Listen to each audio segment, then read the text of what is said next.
नमस्कार साथियों, स्वागत है आपका हमारे YouTube चैनल में। आप छत्तीसगढ़ की किस जगह से हमारे समाचार सुन रहे हैं, कृपया कमेंट बॉक्स में लिखकर हमें जरूर बताएं। रायपुर से प्रस्तुत हैं छत्तीसगढ़ के प्रादेशिक समाचारों के साथ मैं रजनी शुक्ला। पहले मुख्य समाचार। बीजापुर जिले में सुरक्षा बलों के साथ मुठभेड़ में 12 माओवादियों के मारे जाने की खबर है। राज्यपाल ने महात्मा गांधी उद्यानिकी और वानिकी विश्वविद्यालय के कुलपति रामशंकर कुरील को भर्ती घोटाले के आरोप में बर्खास्त किया। राष्ट्रपति द्रौपदी मुर्मू ने राष्ट्रपति भवन में आयोजित समारोह में जसपुर जिले के समाज सेवक जागेश्वर यादव को पद्मश्री पुरस्कार प्रदान किया। और प्रदेश में अक्षय तृतीया का पर्व कल उत्साह के साथ मनाया गया। अब समाचार विस्तार से। बीजापुर जिले में सुरक्षा बलों के साथ मुठभेड़ में 12 माओवादियों के मारे जाने की खबर है। इस मुठभेड़ में सुरक्षा बलों के 2 जवानों के घायल होने की भी खबर मिली है। पुलिस अधीक्षक जितेंद्र यादव ने बताया कि गंगालूर थाना क्षेत्र के पीड़िया के जंगल में माओवादियों नेताओं के मौजूद होने की सूचना मिलने पर सुकमा, बीजापुर और दंतेवाड़ा से एसटीएफ, डीआरजी और सीआरपीएफ की संयुक्त टीम मौके के लिए रवाना की गई थी। इसी दौरान कल सुबह माओवादियों के साथ जवानों की मुठभेड़ हो गई। मौके से बड़ी मात्रा में विस्फोटक और हथियार भी बरामद किए गए हैं।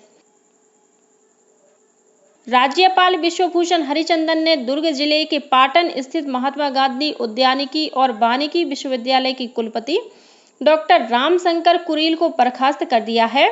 इस संबंध में कल राजभवन से आदेश जारी कर दिया गया। डॉक्टर रामशंकर कुरील पर भर्ती में घोटाले करने का आरोप था। इस संबंध में बनाई गई जांच समिति की रिपोर्ट के आधार पर राज्यपाल ने कुलपति को बर्खास्त करने का आदेश जारी किया है। राज्यपाल ने रायपुर सभागारायुक्त डॉक्टर संजय अलंग को इस विश्वविद्यालय के कुलपति पद की जिम्मेदारी सौंपी है। डॉक्टर अलंग ने कार्यभार ग्रहण कर लिया है। राष्ट्रपति द्रौपदी मुर्मू ने राष्ट्रपति भवन में आयोजित एक समारोह में 2 पद्म विभूषण, 9 पद्म भूषण और 56 पद्मश्री पुरस्कार प्रदान किए। पद्मश्री पुरस्कार पाने वालों में छत्तीसगढ़ के जसपुर जिले के समाज सेवक जागेश्वर यादव भी शामिल थे। बिरहोर जनजाति के जागेश्वर यादव को इस वर्ष पद्मश्री पुरस्कार के लिए चुना गया था। बिरहोर आदिवासियों के उत्थान के लिए बेहतर कार्य करने पर उन्हें यह सम्मान दिया गया है। जागेश्वर यादव बगीचा विकासखंड के भितघरा गांव के रहने वाले हैं और वे वर्ष 1989 से बिरहोर जनजाति के विकास के लिए काम कर रहे हैं। उन्होंने जसपुर जिले में एक आश्रम की भी स्थापना की है। जागेश्वर यादव को पद्मश्री से नवाजे जाने पर मुख्यमंत्री विष्णुदेव साय ने उन्हें बधाई और शुभकामनाएं दी हैं। उन्होंने उनके जीवन को प्रेरणादायक बताया है। महादेव सट्टा ऐप मामले में दुर्ग के सराफा व्यापारी प्रकाश सांखला को आर्थिक अपराध अन्वेषण ब्यूरो ईओडब्ल्यू ने हिरासत में लिया है। ईओडब्ल्यू ने दुर्ग में उनके घर और भिलाई स्थित दुकान में दबिश दी थी। इसके बाद उन्हें हिरासत में रायपुर लाया गया था। उन पर महादेव ऐप से जुड़े लोगों के पैसे कारोबार में निवेश करने का आरोप है। इस बीच इस मामले में गिरफ्तार पुलिस आरक्षक अर्जुन यादव को ईओडब्ल्यू ने कल पीएमएलए विशेष अदालत में पेश किया, जहां से उन्हें 5 दिन की पुलिस रिमांड पर ईओडब्ल्यू को सौंपा गया है। गौरतलब है कि ईओडब्ल्यू ने गुरुवार को दुर्ग के 18, रायपुर के 7, बलौदाबाजार के 2, रायगढ़ और कांकेर की एक जगह पर कार्रवाई की थी। ईओडब्ल्यू के मुताबिक छापे में महादेव सट्टा ऐप से संबंधित दस्तावेज, हवाला संबंधी पर्चियां और बैंक संबंधित कागजात समेत बड़ी मात्रा में दस्तावेज मिले हैं, जिनकी जांच की जा रही है। वहीं कस्टम मिलिंग घोटाले के आरोप में गिरफ्तार मार्कफेड के पूर्व अधिकारी मनोज सोनी की ईडी रिमांड अवधि भी 14 मई तक के लिए बढ़ा दी गई है। छत्तीसगढ़ के 1994 बैच के आईपीएस जीपी सिंह को छत्तीसगढ़ उच्च न्यायालय ने बड़ी राहत दी है। उन पर लगाए गए राजद्रोह के मामले की प्रोसीडिंग पर हाई कोर्ट ने रोक लगा दी है। वहीं इससे पहले 1 मई को केंद्रीय प्रशासनिक न्यायाधिकरण कैट ने जीपी सिंह से जुड़े सभी मामलों को निराकृत कर बहाल किए जाने का आदेश दिया था। गौरतलब है कि छत्तीसगढ़ की पिछली कांग्रेस सरकार ने अतिरिक्त पुलिस महानिदेशक जीपी सिंह के खिलाफ राजद्रोह का मामला दर्ज किया था। पुलिस की एफआईआर को चुनौती देते हुए उन्होंने हाई कोर्ट में याचिका लगाई थी। जिसमें उन्होंने षड्यंत्र के तहत झूठे केस में फंसाने का आरोप लगाया है। उत्तराखंड में कल से पवित्र चारधाम यात्रा का शुभारंभ हो गया है। अक्षय तृतीया के पावन अवसर पर 11वें ज्योतिर्लिंग श्री केदारनाथ, गंगोत्री और यमुनोत्री धाम के कपाट श्रद्धालुओं के लिए खोल दिए गए। केदारनाथ धाम के कपाट कल सुबह वैदिक मंत्रोच्चार और पारंपरिक अनुष्ठानों के साथ खोले गए, जिसके साथ ही चार धाम यात्रा की शुरुआत हुई।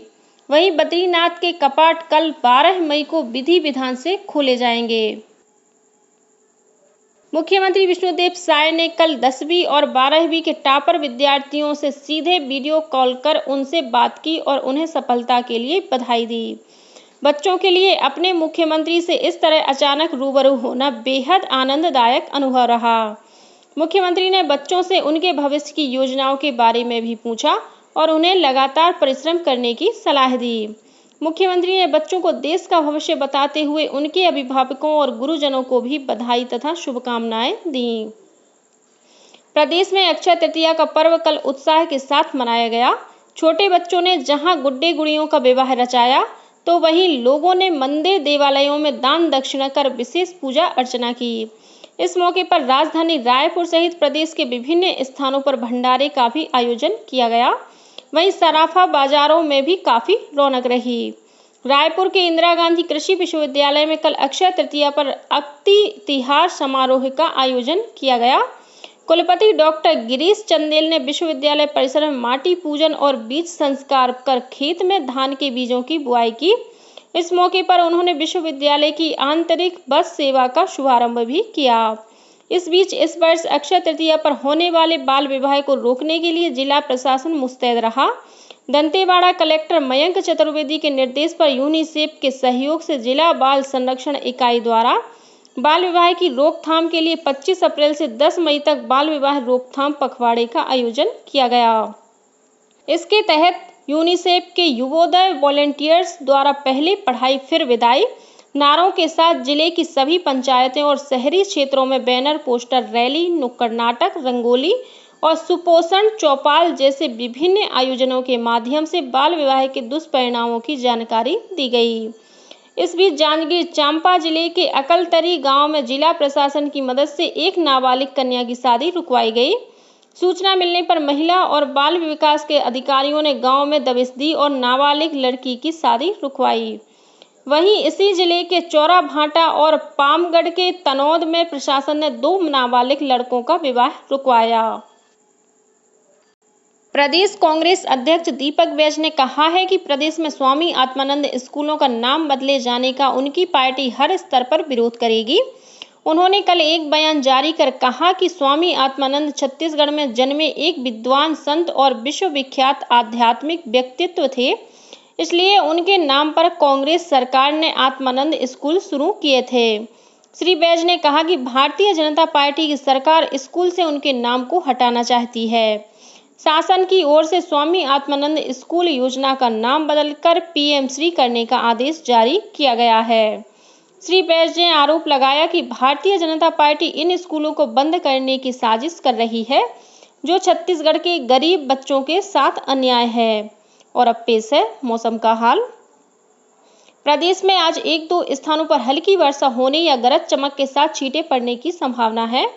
मौसम विभाग के अनुसार आज के बाद वर्षा की गतिविधियों में वृद्धि होने की संभावना है। वहीं प्रदेश में अधिकतम तापमान में कोई विशेष परिवर्तन नहीं होगा। और अब कुछ अन्य खबरें संक्षेप में।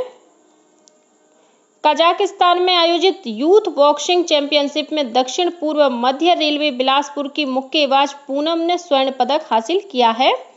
जबलपुर से दुर्ग के बीच चलाई जाने वाली समर स्पेशल ट्रेन को अपरिहार्य कारणों से रद्द किया गया है।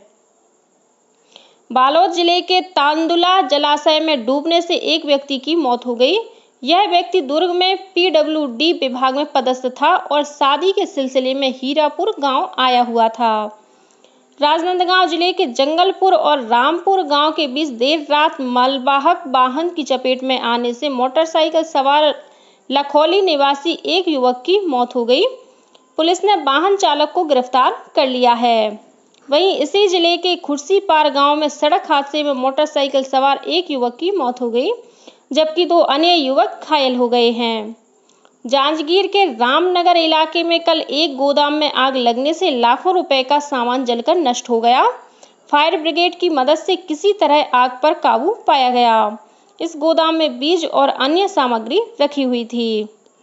और नगर निगम रायपुर की जनसंपर्क शाखा में पदस्थ अजय वर्मा की निर्वाचन कार्य के दौरान मृत्यु हो जाने पर उनके परिजनों को जिला प्रशासन ने 15 लाख रुपए की अनुग्रह राशि प्रदान की है।